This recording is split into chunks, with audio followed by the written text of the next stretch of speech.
if you are a proponent of Title IX, especially when it comes to fair and equal pay amongst collegiate athletes, that's gone. Not a thing. You lost. You're $20 million. The schools will pay the athletes every year. 80%, many estimate, will go just to football. That doesn't mean that the women's basketball players, the softball players, the women's tennis players are going to be paid. So I have a sister going to Baylor next year. Lila has a full scholarship to play softball at Baylor. That scholarship, it's going to go. She's going to get some money doled out there. But she could be the very best player on the team, world beating. And there will be a football player, third string wide receiver, making 3 times as much. Why? Because they're going to give 80% of this $20 million into it. And look, a lot of this is confusing. This could change. You read the CBS article about the House settlement that just came through, and they say, here's a quote, is rev share legally binding? And the response from CBS is, no one really knows. we don't really know. Yeah. This is a contract or what this is. So all of this is up in the air, but they also say of Title IX, it remains unclear how Title IX will factor into the model, though at least some funds will likely, here's the wild, it says, though at least some funds will likely be directed toward women's sports. That's it. Like, congrats. By like probability, like, yeah, probably some of it's going to go. Yeah. We went from, women's NIL is rising college. Basketball players are signing massive deals. Softball players, Nigel Kennedy signing a massive deal. Just kidding. You can't sign those massive deals with boosters anymore. You're going to be paid through the university. And by the way, the university doesn't have to pay you. Yeah, I mean, you could argue the biggest casualty of this settlement is women's sports. Yeah. You know, the rise of that over the last few years, we're getting to a spot where, you know, I'm in a bar the other night watching the Stanley Cup final, and half the TVs have the Women's College World Series on, and you're watching $1 million pitcher. You know, like that. That's a big thing. And days later, actually, it was that day. It was Friday. You get this settlement coming down that doesn't eliminate women's college sports, but absolutely stunts the growth of it. Like Gary Coleman's the growth of this thing. It's done. In a lot of ways, you got to think of how many schools are weighing it. Again, we've said this about women's sports a bunch. As much as it's gotten better the last few years, it's still not generating a ton of revenue, right? And so now you're like, our hands are tied. We can't do that anymore if we want to be competitive in football. And we'll see how Title IX factors into this, but as far as I know, Title IX is really only ever enforced kind of the inverse of the sport. I don't have a better way of putting that, but like what you give to men's basketball goes to women's basketball as well. And you'll see it with hockey and baseball versus softball. Numbers too. If you have a football team, you probably have an equestrian team for numbers. Right. But there's no inverse of football. Like think about that. Maybe I'm just thinking of this too simply, but you could just put a ton of money into football, which, as we've talked about, everyone's going to do.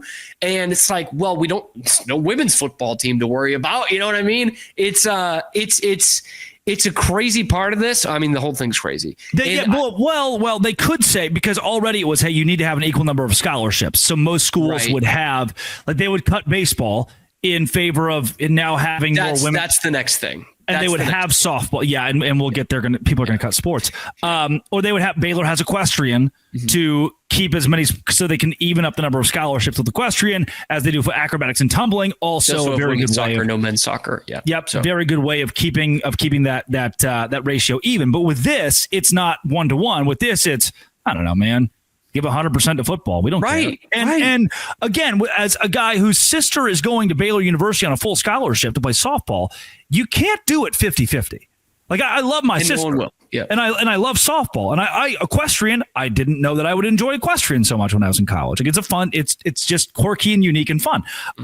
The issue is, football turns the lights on at the equestrian facility, but it does in men's tennis too, at baseball too. So you have to put the money into football. Otherwise, your university fails. Yeah. That's something, like, coming back to what we said earlier in the show. It's like, there's really only 1.5 revenue sports in college sports, right? It's football, and it's really the NCAA tournament in men's basketball. Like, those are the things you actually make money off of. And you said it. I mean, all these, pretty much every school that you're thinking of, even Kentucky, who is not good at football but is at basketball, like, even the Kentuckys and the UConns of the world are going to have to put a majority of their money into football so that everyone else can kind of enjoy the riches of it. Like that is the end all be all of this. And we know this has all been driven by football anyway, everything, conference realignment, NIL, transfer portal, and this settlement. It's all driven by football. And yeah, I think you're going to start to see some schools, maybe even in this conference, which is doing well, a conference that is of a Power 4 that is doing pretty darn well and sustaining itself. There are a lot of schools in it that are probably going to have to look at cutting some programs. Yes. Big, like some of your favorite programs, men's tennis. Ooh, do we need that at Cincinnati? Like I saw this tweet the other day, someone covering Kansas State, apologies, whoever it was, I don't remember the name on it, but it was like, man, Kansas State should really be picking up softball. Look at all the talent here in the state. It's like, that's not going to happen. That is not going to happen anymore. You're going to lose money. Yes. The NCAA, the tennis and the soccer and swimming for the schools that have that. Probably too bad, so sad. I went to more tennis matches than maybe anything in college. I loved it, but it's not going to that was it. Exist. It exists at a lot of these universities now. Another great quote from the CBS article about the about the House settlement is, while players will be compensated directly for, I keep calling them employees because let's face it, they are. While players will be compensated directly for participating in college athletics, potentially through contracts worth 7 figures or more, they say, they still won't be classified as employees. Mm-hmm. Instead, their compensation is expected to resemble that of independent contractors, which, again, employee. I'm an employee of Locked On. I'm not salaried. I'm an independent contractor. And, buddy, when April comes around and Uncle Sam says, what you got in them pockets you ain't been paying me, Mr. 1099? Like, if you know anything about taxes, you're telling a 19-year-old, oh, yeah, we gave you $200,000 as a 1099 individual contractor. You owe $70,000 of that to the United States government. And they're going, but I already spent it all. And you're like, well, it's April. We need $70,000 from you. And if you don't cough it up for us, you're going to jail. We're going to send you to prison for a while. And you enjoyed all those months of not having to pay taxes on it without even knowing it. Now it's time. So we're talking Surrender Cobra. The real Surrender Cobra person here is whoever has been designated as your NIL collective internal director. That man or woman who is in charge of filing in line all the boosters to make sure they're all going to show up and pay their money to your NIL fund. Now that job is defunct, congrats. You're now the tax liaison to all of our student athletes who owe hundreds of thousands of dollars oh my gosh, I got chills. Of the $20 million, $7 million. $7 million these schools will pay in revenue to the student athletes will just go back to the government. This is insane. Great American game, baby. Winning. We can't stop winning. Uncle Sam always winning this thing. And again, that's why you will see some of your favorite sports cut is just the utter confusion and chaos here. The second that Laborg Damasatov of the men's tennis team at Tulsa is in the whole $50,000. Tulsa's going to look around and go, this is it. Can the whole thing. No more men's tennis at Tulsa. Literally. And like for individual athletes in some of those sports, golf, tennis, like you're going to have to weigh that way differently. I know this from challengers, right? Like you're going to be like, you know what? I am just going to take my shot at going pro. I could make 100,000 here at this school, but I'm going to have to cough up 35,000 during the year or whatever it is. Like that then changes how you're recruiting and all this. Like that's all of a sudden isn't a very desirable destination, I don't think. Right to jail. Right to your chest. You are in like under the jail.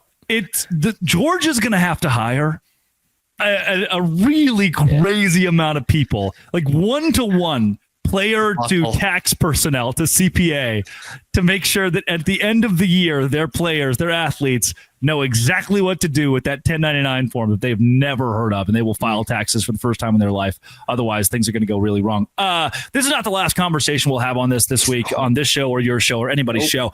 It's, we'll talk about like major storylines over the course of the offseason. Shedeur Sanders to the college football playoff, even Jake Retzloff, right? Those are big things people are talking about across the country. This one's not. And it's not driving a lot of the media attention because it's confusing and hard to understand. If there's one thesis at the end of this, this is the craziest thing, the biggest thing, the wildest change to ever happen to college football, to happen to college athletics in general. And what you need to understand is it is going to foundationally change the way you view this sport or any sport at the collegiate level. No longer amateur, now just collegiate for the rest of time. Correct. All right. That's Cameron Stewart. No better way to say it.